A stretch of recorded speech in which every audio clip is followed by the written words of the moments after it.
everyone, I hope you're doing well and welcome back to another episode of the All Words Are Free podcast. So today is a special day. So I'm recording this on Friday evening and this is going to be released on Saturday. And my second poetry collection was released today. So that's really, really exciting. It's available in Kindle format at the moment. It will be available on other online reading platforms in January, and it's also available to buy as a paperback. And yeah, I want to make it as accessible as possible, and in part of that, as well as giving you a little taste of what's included in the collection, I'm going to be reading some of these poems in this episode, alongside the inspiration behind them and also kind of how I got to this place, the second collection. And yeah, we're just gonna work from there. I kind of fancy doing something special, and then throughout the week I'm going to be sharing some more of my writing as well as other people's writing. So this is people I know who want to share some work, but also this is going to involve my favourite pieces, sections from my favourite novels, poets of course. And yeah, we'll just kind of go from here and see where things go. I might kind of jump in the next section, I might move, because I'm currently in a slightly awkward position. But yeah, let's get going, let's get started. Let's dive into my fire. So to begin with, I'm just going to talk through some background. So I've been wanting to do a second poetry collection for a while. My first poetry collection, Work in Progress, which is also available on Amazon, that came out just after I was Young Poet Laureate. So shockingly, it's about 5 years old. Maybe even older, no, it's about 5 years old, and I was really surprised. And when I look back on those poems, I can tell that my style's definitely changed, and I thought it was about time for a second collection. My friends are one of my friends in particular, Libby, who's featured on the podcast, saying about you should do a second one, and surprise, Libby, here's a second one. So yeah, it's been a kind of exciting journey. It's been something that I've been wanting to put together for a while. I just kind of haven't got around to it. It's always been on my to-do list, in the background. And now here it is, and with some fresh poems, very recent ones, as well as some that's kind of slightly older, but definitely more reflective of my newer style. It's kind of sad. I've lost a lot of connections with the poetry community from my local area. And yeah, it's just quite, I really wanted to keep that. So I hope they will accept me. I can come back to them. But yeah, I kind of felt it was time to do a new one. And I'm kind of in a place right now where I feel very steady with everything studies and things. And I thought, I suddenly felt inspired, and I slapped a few poems together and did all the design, and that was really fun to kind of design it how I wanted to, lay it out how I wanted to. The title idea is actually the title of one of the poems, and the whole concept of the book. So my first book, Work in Progress, the concept was that some of the poems were unfinished or posed questions for then the reader to they could either finish the poem or they could gain inspiration from the particular poem, and then that could allow them to write some of their own stuff, kind of a workshopping book, hence Work in Progress. And I was very much a work in progress as a writer then as well. And then now with my fire, it's split into little sections which kind of progress through different shades of, or my experiences of, love. And that's kind of the main orientation, the main theme of the book is love in all its different aspects. And my fire is kind of maybe where I am at the moment, or kind of the pinnacle of that.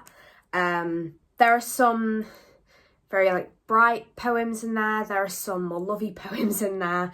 I'm definitely heavily influenced by like the Romantic era of poetry, so you can very much see that in how I write. I'm kind of abstract, and yeah, it's very personal. I think there's a lot in there that, I mean, it definitely tells you a lot about me by reading these poems.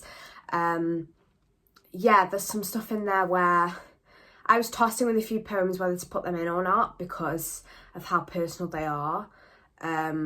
Or potentially, you know, if people I know read them and they're kind of like, oh, like what's this about sort of thing. But yeah, I think it's been an exciting journey and exciting to put together. And yet the whole idea behind My Fire is that it's talking about where I am at the moment, how I've changed, and it's a bit of a love letter, I suppose, to all the people in my life as well, and how I've changed over the past 5 years, because I really have. A lot of new students have come to university at the moment.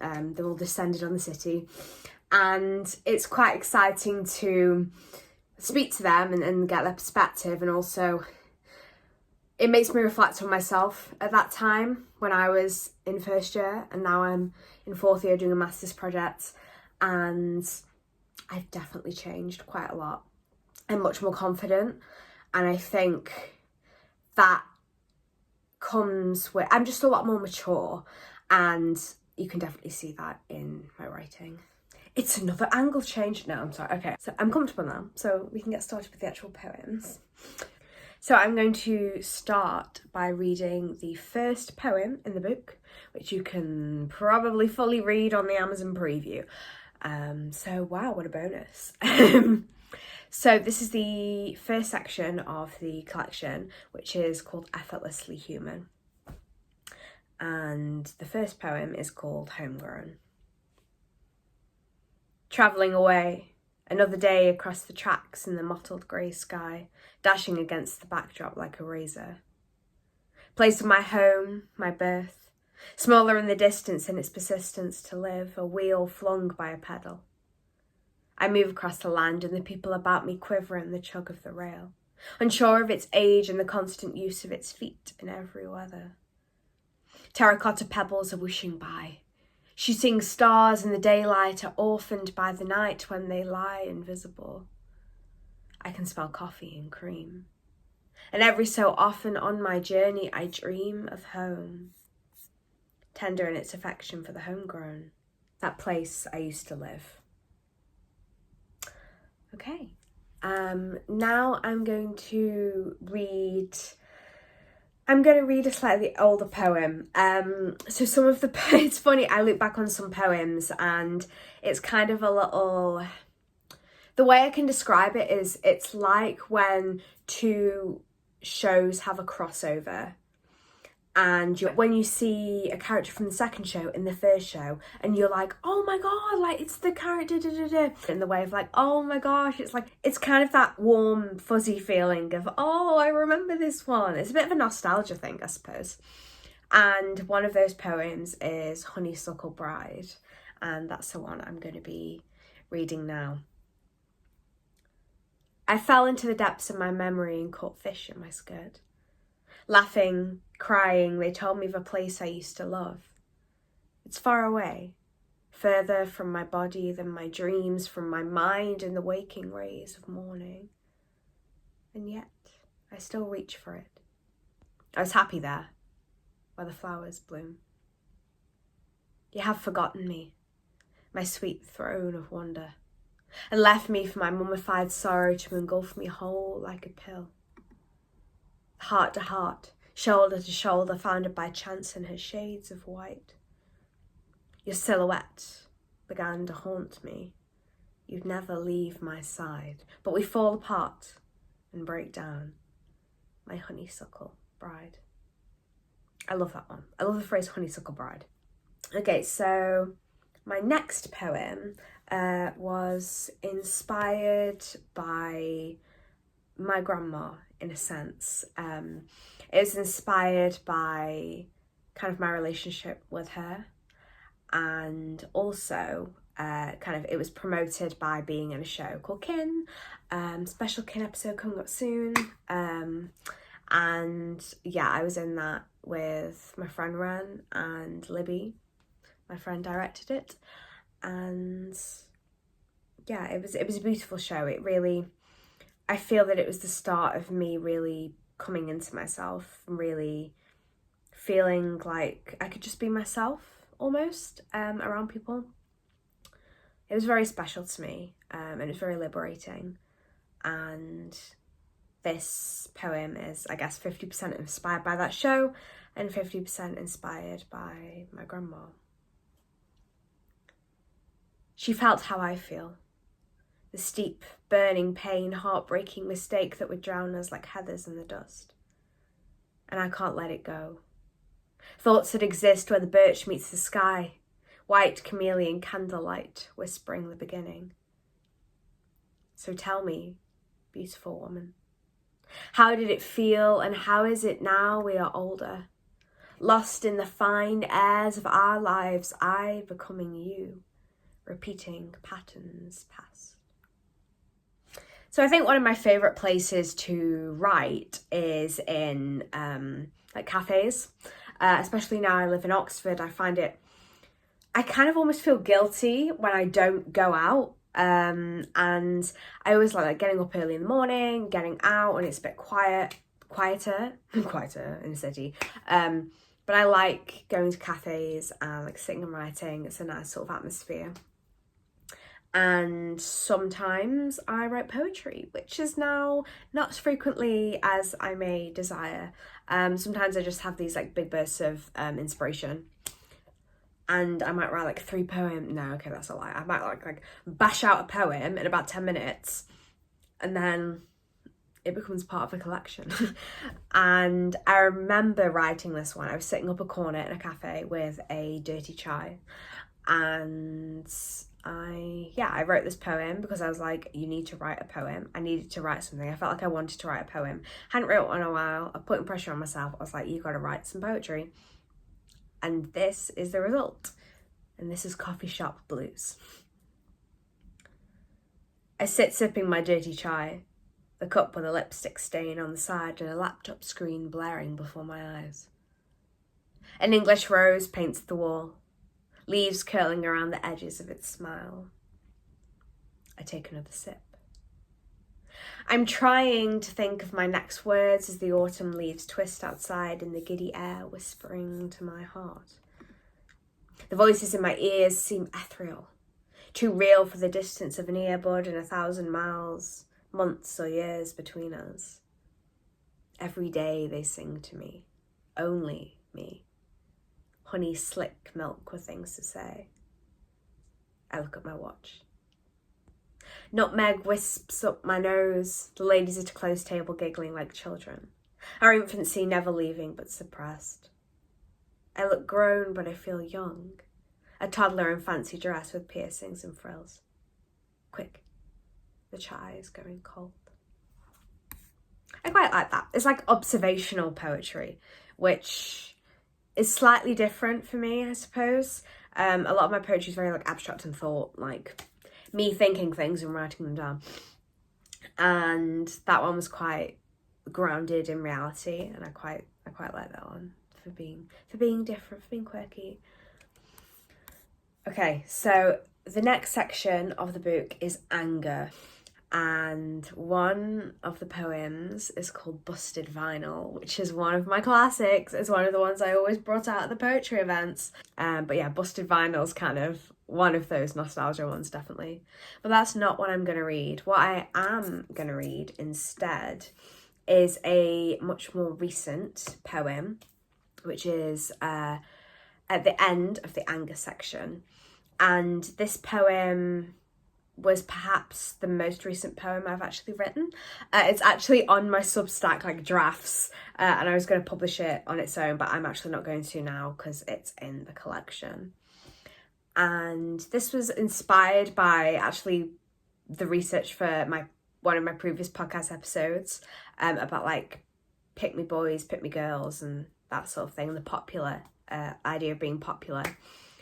And this poem is called To the Nice Guy.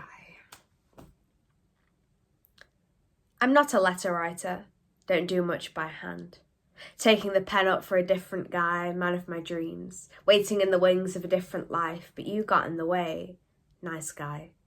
Leaving the crumbs for me to chew on with your derision, whetting my appetite despite your humbling need, tossing my word asunder when it meant too much, smiling in the byline for another girl, bad girl, not mad girl like me, pulling at my shoestrings like the child, giving me presents for a relapsed Christmas, ripping bone from my shoulder when I did not affirm you, chiding my desperations to please you, one of the guys, abandoned to the rain and she's a drench gift, charred in all the wrong places, shove her on the train or leave her on the platform. Unspoken, leaving your mock flattery on the pavement, drain pipes seeping with your self-indulgent wounds, a lectured intimacy barren of love.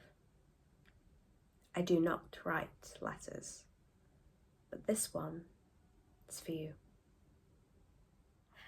I think it's quite nice to have that mix of poems from over that 5 years, because I think with that one being my most recent, you can tell how my style has changed, or at least I can tell how my style has changed from then to, say, Honeysuckle Bride, which is what I read earlier. I'm much less hopeful. I'm much more melancholic. No. I just think perhaps things flow slightly better. But I think it's important to kind of collate these past 5 years because I haven't really released much in these 5 years. So it's nice to kind of get a whole scope of the poems. But also it kind of shows a development, which kind of brings me on to my next section, which is developing. The collection was originally meant to be developing, and it was still meant to be about love, but it was kind of moving on from a different aspect of love that in the end I realised wasn't quite love. And developing is a section that kind of, it's the segment of time after feeling angry. I had anger and frustration and sadness for a time. A frustration, I think. And in doing kin, in meeting new people, in growing into myself, in developing, I have become, I feel, much more adept to relationships and just to life in general. And at the time, obviously things are very hard. You can feel shut away, which I guess my last poem kind of illustrated. And that's why I wanted that one to be just before the developing section, because it shows the clinch point before the change. So the poem that I'm going to read from the developing section is Yesterday, which is one of my old favourites. Yesterday. The skin on my lips is drying as I speak to you. As I speak to the glowing air of a jolly nation, a bending tree, an operated memory. As I touch a scar on your skin that's splitting, or a lung but not a heart. Yesterday. And maybe I'll hear your voice, a drone or the laughing apogee of a little girl I used to know when she was still young. I'll catch your snapping hairs as they drop from your head, a lost cause and a sweet dream. Yesterday. But don't kiss me until tomorrow. Under the midnight stars while poppies dance in the sky and call me lawless or too cracked to absorb love. Yesterday. A flicker I'll never forget.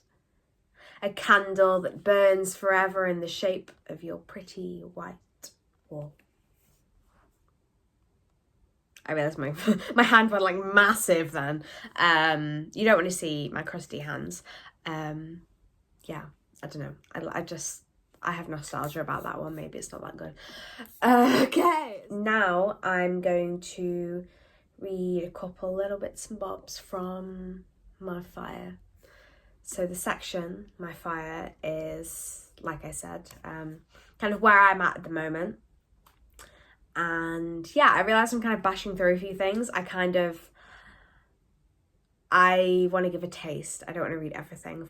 One of the poems I'm going to read in My Fire, and I think it's important to express that how all the love isn't romantic love in this. The next poem I'm going to read is called Now You Are Gone, which was written for my grandpa, or after my grandpa passed away. So there's a lot of emotional charge, I guess, in these words. And I guess also that's why it's in My Fire. It changes your perception of things when you lose someone that way, who's always been there, and you just kind of don't know any differently, almost. And that's kind of where this poem comes from.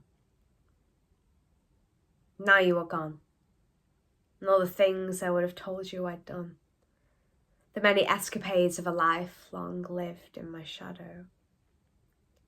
And all we do is wait, the next day to say I love you. The new ways we'll write our wishes on paper napkins and stare at the stars.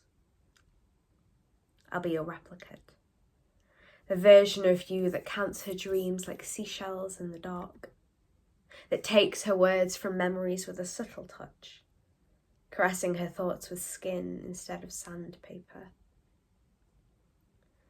Do not stay cruel. Purge yourself of a well-kept secret that just life is enough. You do not need to torture your guard anymore. The fortress shall wane and leave a chalice of gold in which you will not drown your sorrows but will fill it, swimming, gently drifting against the current that fills your heart with tender remembrance.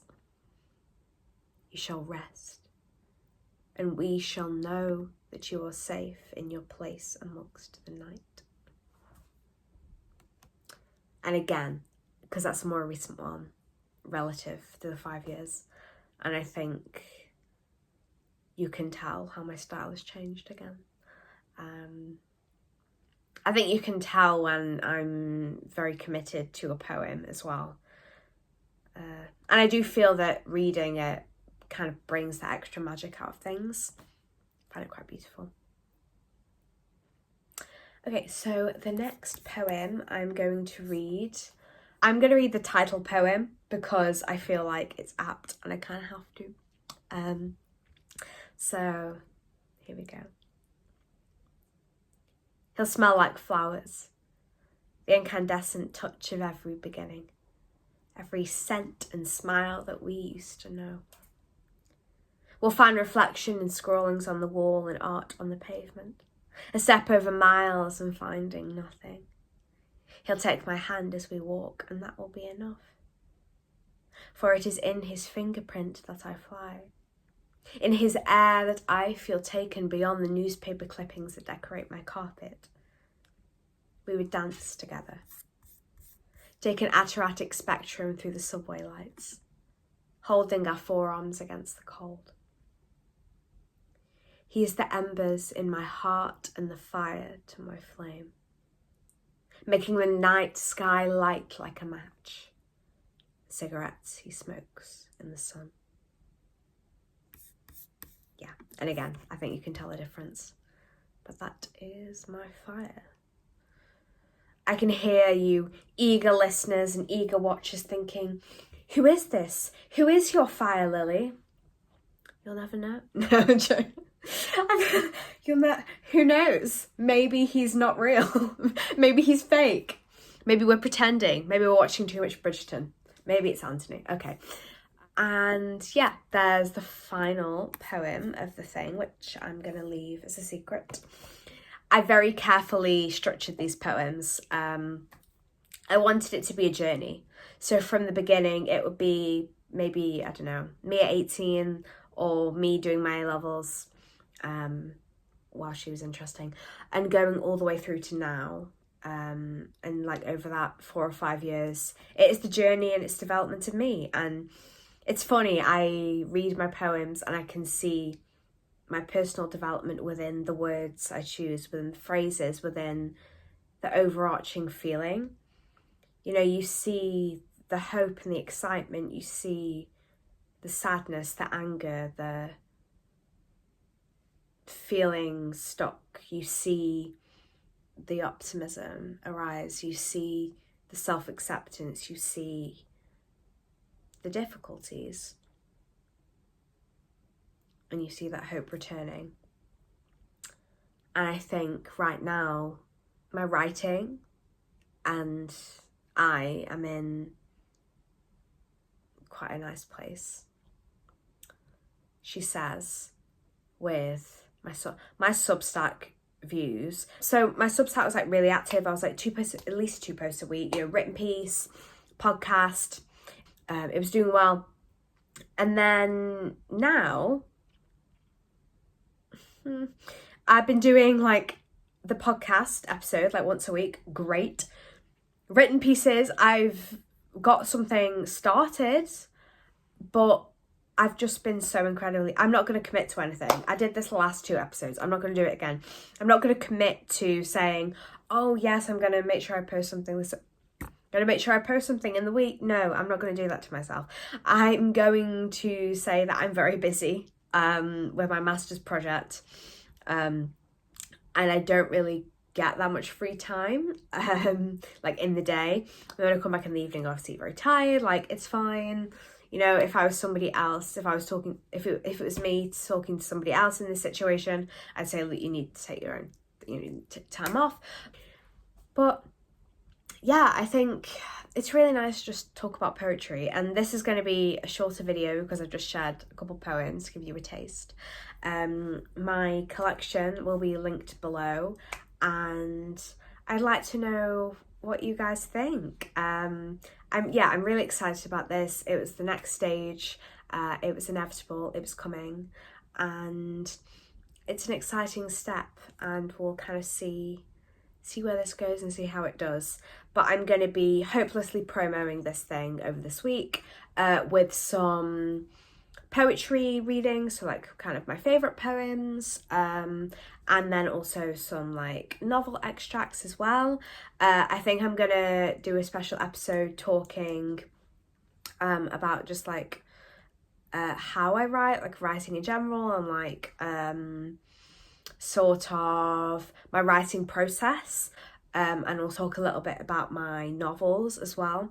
But today I really just wanted to focus on the collection and the sort of motivations behind it. So yeah, a bit of a shorter one, but we'll get some bonuses throughout the week. Hopefully, we pray, we hope, we dream, we desire. And yeah, thank you all so much for listening or for watching. I really appreciate your support.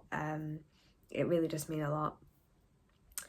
And yeah, I hope to see you again here very soon. Take care, and let's keep talking. I actually don't know the order of these poems in the book. Tragic. Can I get up my actual manuscript? Okay, hold on. She's back. Okay, right.